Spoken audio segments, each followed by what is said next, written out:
ओम नमः शिवाय। सभी को हर हर महादेव। गुरु गोरखनाथ मंदिर इस्माइलपुर यूट्यूब चैनल में आपका हार्दिक स्वागत है। आशा करता हूँ सभी स्वस्थ होंगे। भक्ताई मार्ग में जुड़े हुए जितने भी लोग हैं, तो बहुत सारे लोगों के दिमाग में यह क्वेश्चन रहता है कि अगर आपके गुरु से आपकी कोई भी अनबन हो जाती है, कोई लड़ाई झगड़ा या किसी बात पे कोई बहस हो जाती है और आप अपने गुरु के पास जाना छोड़ देते हैं, तो क्या गुरु आपकी शक्ति को बांध सकता है? ये बहुत सारे लोगों का प्रश्न होता है। बहुत ही महत्वपूर्ण प्रश्न है, क्योंकि बहुत लोग ऐसे दरबार में आए भी हैं जिन्होंने मुझे बोला कि गुरुजी मेरी शक्ति को बांध दिया है मेरे पुराने गुरु ने। मेरे गुरु से मेरी कोई अनबन हो गई थी और उस अनबन के कारण उस गुरु ने मेरी शक्तियों को बांध दिया है। मेरी शक्तियाँ मेरे शरीर पे अब नहीं आ पा रही है, खुलकर नहीं आ पा रही है। पहले सवारी बोलती भी थी, अब नहीं बोलती है, क्या कारण है? और अगर शक्ति को बांध दिया है तो उस शक्ति को खोले कैसे? देखो भाई, सबसे पहले तो मैं आपको बता दूं कि डिपेंड करता है गुरु की शक्ति और शिष्य की शक्ति पे।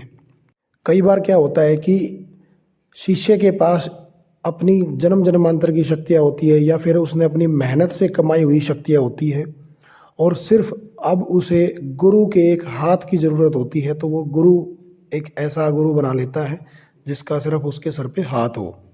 जिन्होंने अपना गुरु मंत्र जरूर दिया, परंतु उन्होंने शक्ति अपनी खुद की हासिल की है, अपनी मेहनत के दम पर। जो पहले उसने शक्ति हासिल की थी, उन्हीं शक्तियों के सहारे वो चल रहा है और आगे भी चलना चाहता है। ठीक है, अब एक केस ऐसा होता है कि जहाँ पर गुरु के पास इतनी ऊर्जा नहीं है, गुरु निरंतर मंत्रों का जाप नहीं करता है, गुरु के पास जो शक्तियाँ हैं वो हल्की हैं और शिष्य के पास जो शक्तियाँ हैं वो ज़्यादा भारी है।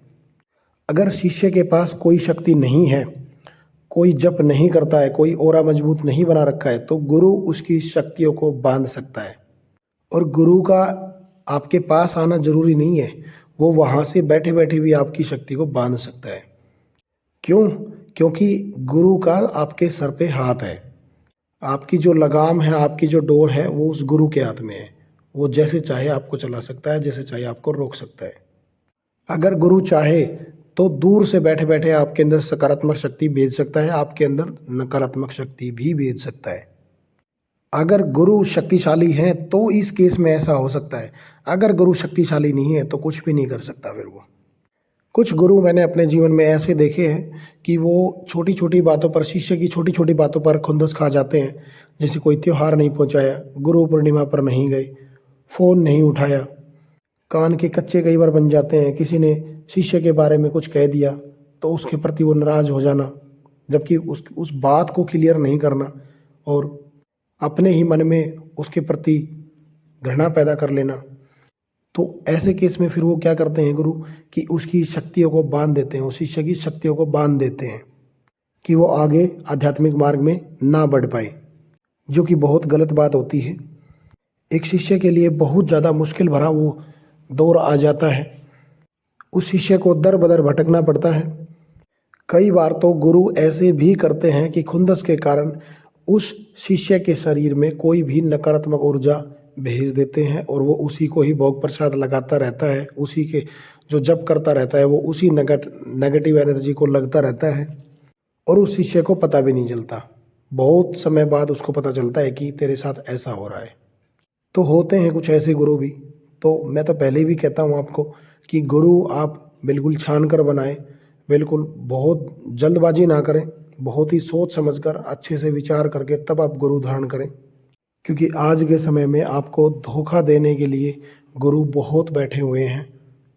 आपको ऐसी बीच मझधार में ले जाकर छोड़ देते हैं कि ना फिर आप आगे के रहते, ना फिर आप पीछे के रहते।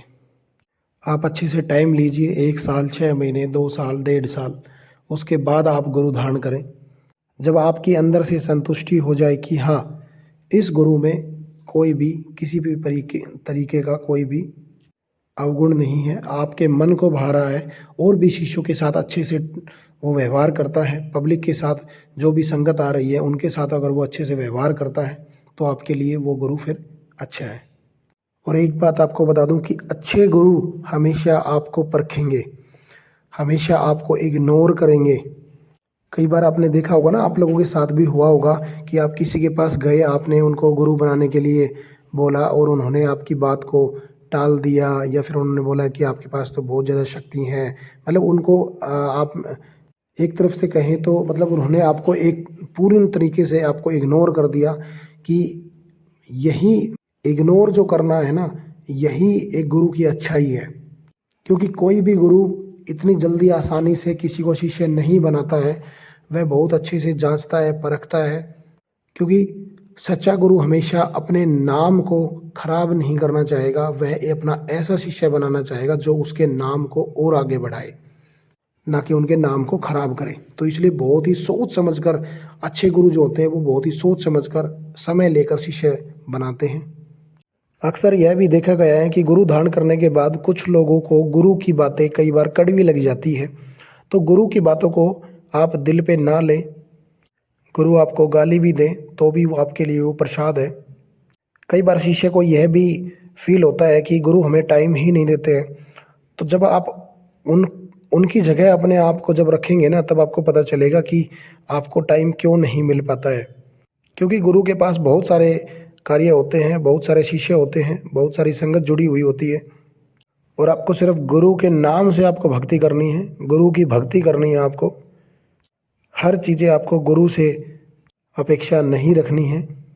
आपको पता है ना, गुरु गोरखनाथ जी ने अपनी एक आँख निकाल कर दे दी थी भिक्षा में, जब उन्हें दही बड़े चाहिए थे। तो वहाँ गुरु की भक्ति थी, गुरु के लिए भक्ति, गुरु के लिए प्यार। और वहाँ से जब वो दही बड़े लेकर अपने गुरु के पास आते हैं, गुरु मच्छिंद्रनाथ जी पूछते हैं कि गोरख तुम्हारी आँख को क्या हुआ है। तो उन्होंने कहा कि माई दही बड़े नहीं दे रही थी। उन्होंने कहा कि अगर तू इतना बड़ा सच्चा भक्त है अपने गुरु का, तो ला मुझे अपनी ये आँखें निकाल के दे दे। तो मैंने अपनी आँखें निकाल के दे दी। तो गुरु इस बात पर बहुत ही खुश होते हैं और उसको आँखें भी देते हैं। तो गुरु आपकी भक्ति से खुश होंगे। आपका गुरु के प्रति प्रेम क्या है, आपका गुरु के प्रति सम्मान क्या है, आप गुरु के प्रति कैसा व्यवहार रखते हैं, कैसा बात करने का तरीका है आपका, ये सारा आपके ऊपर निर्भर करता है। आप चाहे, एक शिष्य चाहे तो कठोर गुरु को भी नरम बना दे।